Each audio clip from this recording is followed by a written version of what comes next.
Now that we've seen a few examples of historic ciphers, all of which are badly broken, we're going to switch gears and talk about ciphers that are much better designed.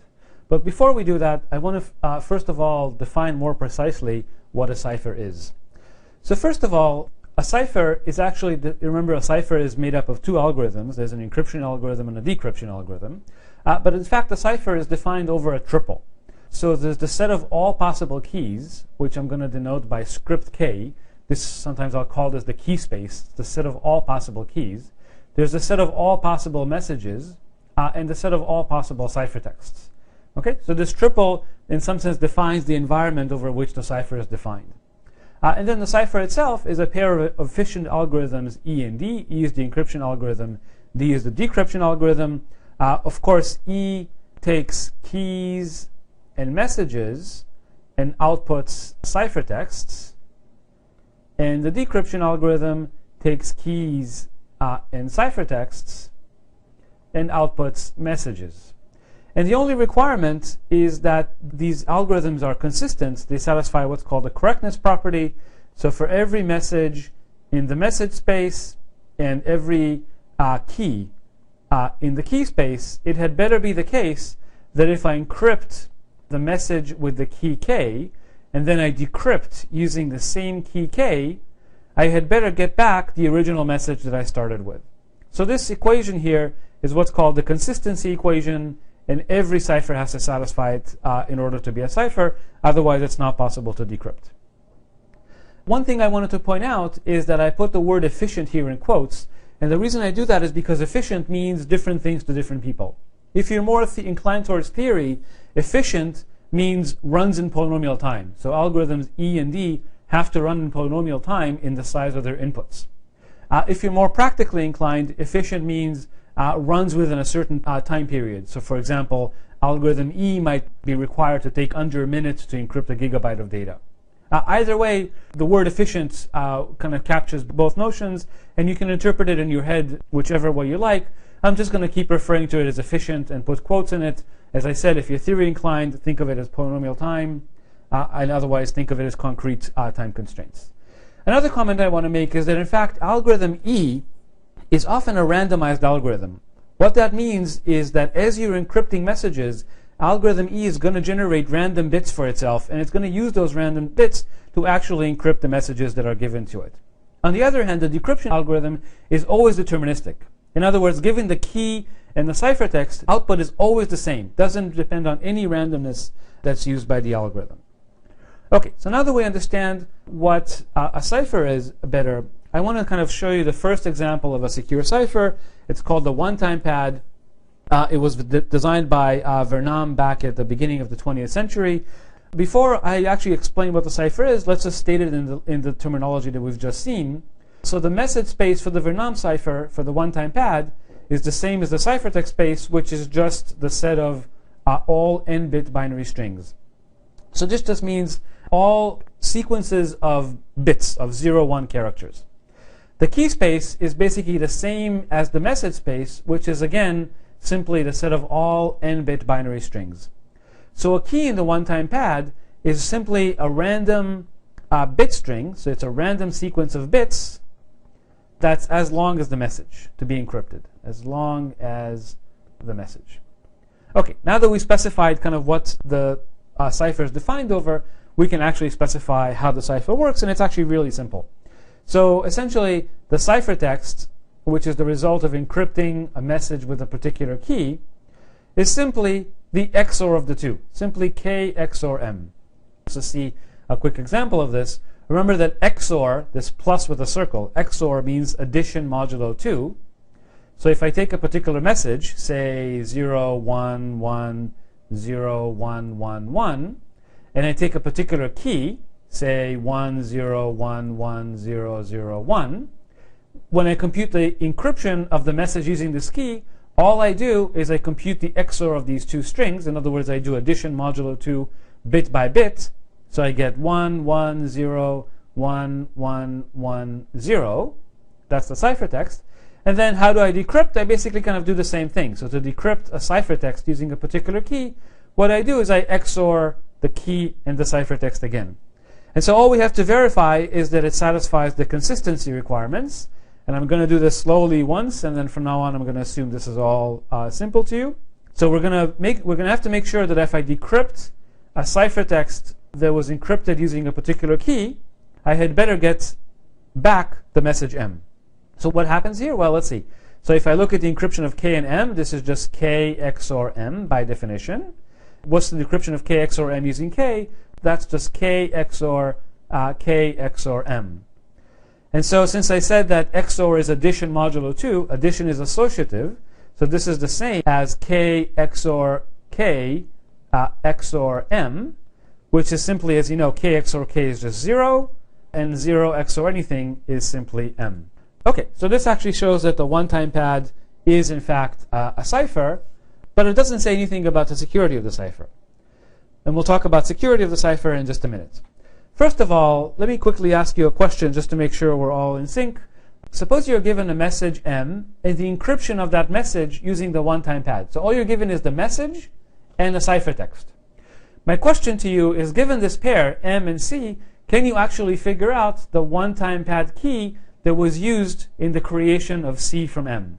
So I hope all of you realize that, in fact, given the message and the ciphertext, it's very easy to recover what the key is. In particular, the key is simply M XOR C.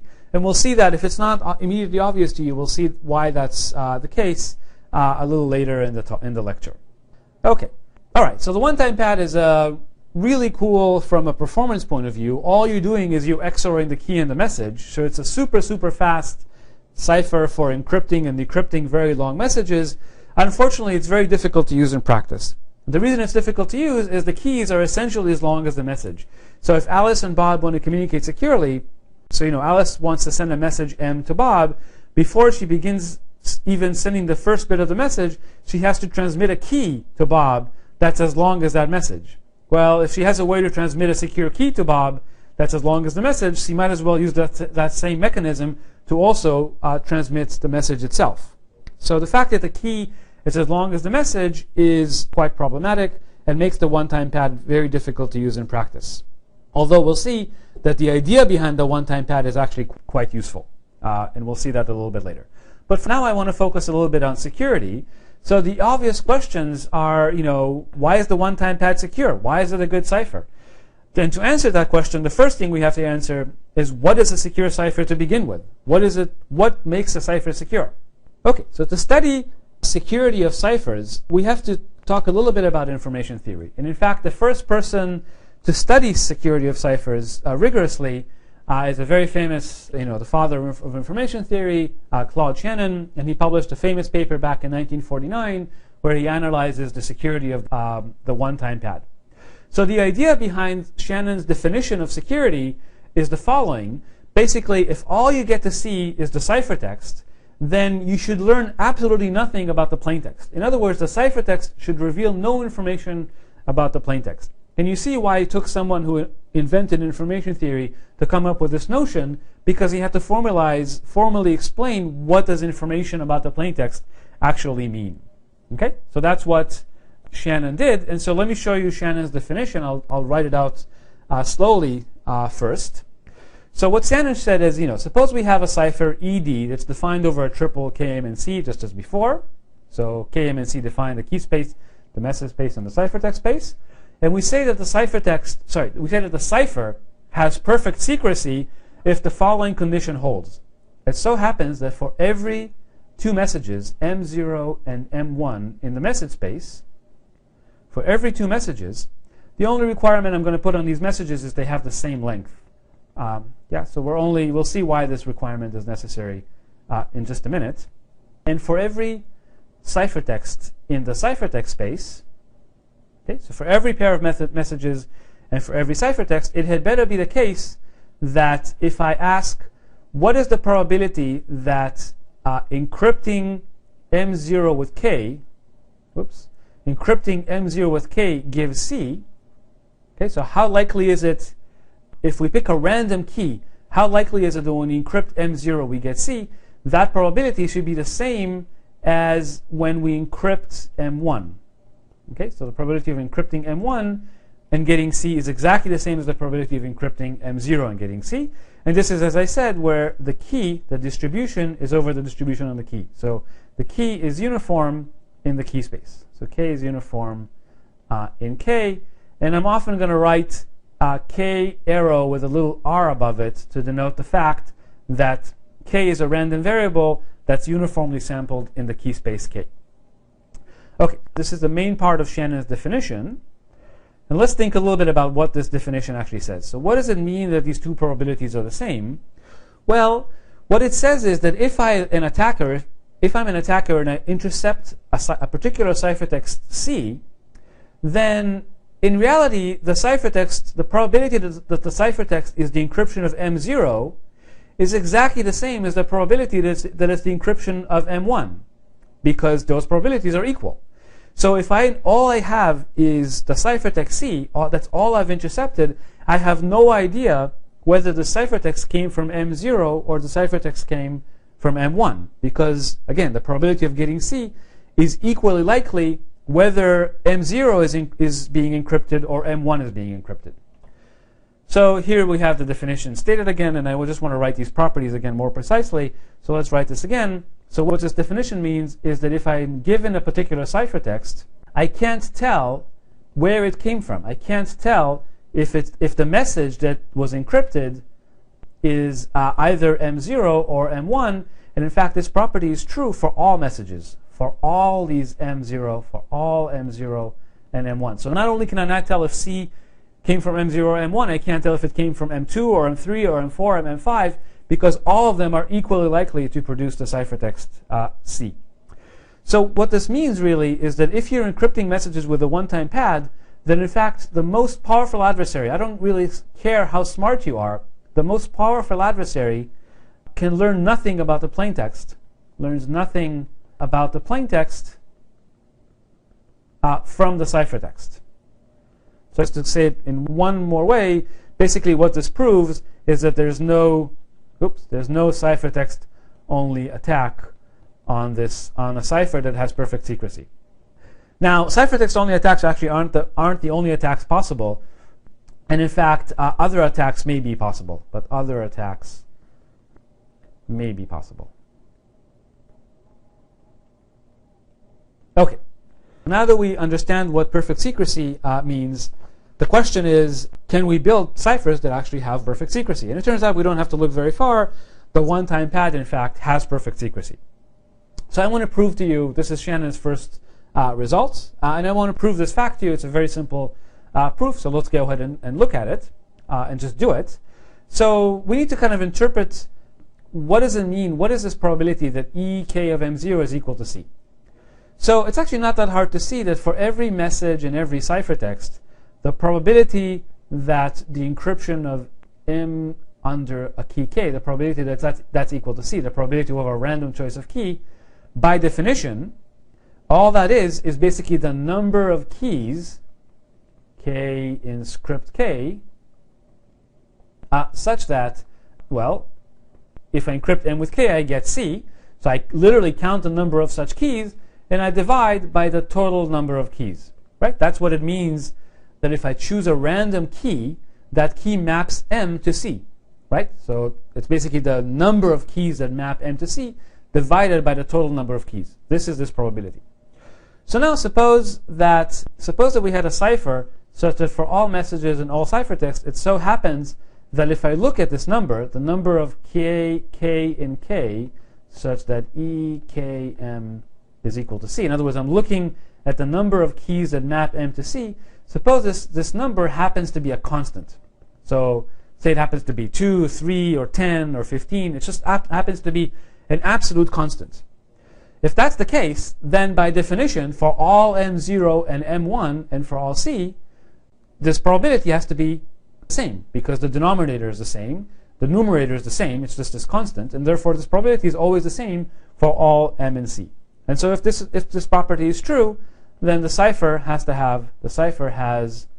perfect secrecy. Okay, so let's see what can we say about this quantity for the one-time pad. So the question to you is, if I have a message in a ciphertext, how many one-time pad keys are there that map this message M to the ciphertext C. In other words, how many keys are there such that M XOR K is equal to C? So I hope you've all answered 1, and let's see why that's the case. For the one-time pad, if we have that the encryption of K of M under K is equal to C, that basically, well, by definition, that implies that K XOR M is equal to C. But that also simply says that K has to be equal to M XOR C.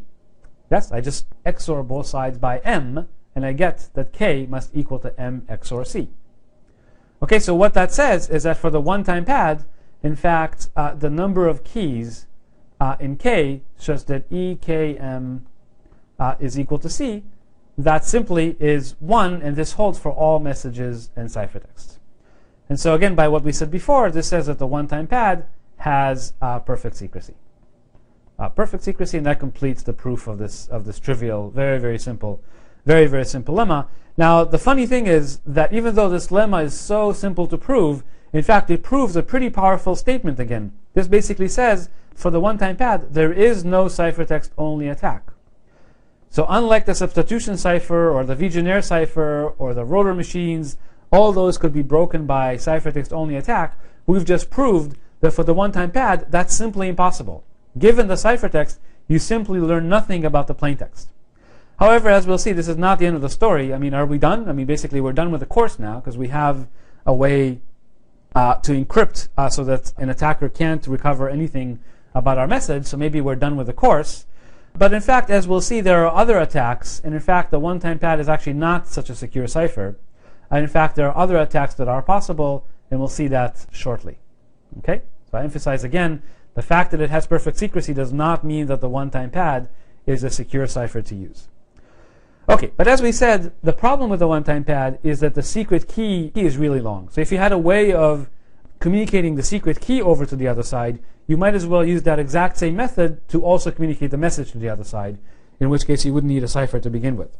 Okay, so the problem again is the one-time pad has really long keys, and so the obvious question is, are there other ciphers that have perfect secrecy and possibly have much shorter keys? Well, so the bad news is that Shannon, after proving that the one-time pad has perfect secrecy, proved another theorem that says that if in fact a cipher has perfect secrecy, the number of keys in a cipher must be at least the number of messages that the cipher can handle. Okay, so in particular what this means is if I have perfect secrecy, then necessarily the number of keys, or rather the length of my key, must be greater than the length of the message. So in fact, since the one-time pad satisfies this with equality, the one-time pad is an optimal cipher that has perfect secrecy. Okay, so basically what this shows is that this is an interesting notion. The one-time pad is an interesting cipher, but in fact, in reality, it's actually quite hard to use. Hard to use in practice, again, because of these long keys. And so this notion of perfect secrecy, even though it's quite interesting, basically says that it doesn't really tell us that practical ciphers are going to be secure. And we're going to see, but as we said, the idea behind the one-time pad is quite good, and we're going to see in the next lecture how to make that into a practical system.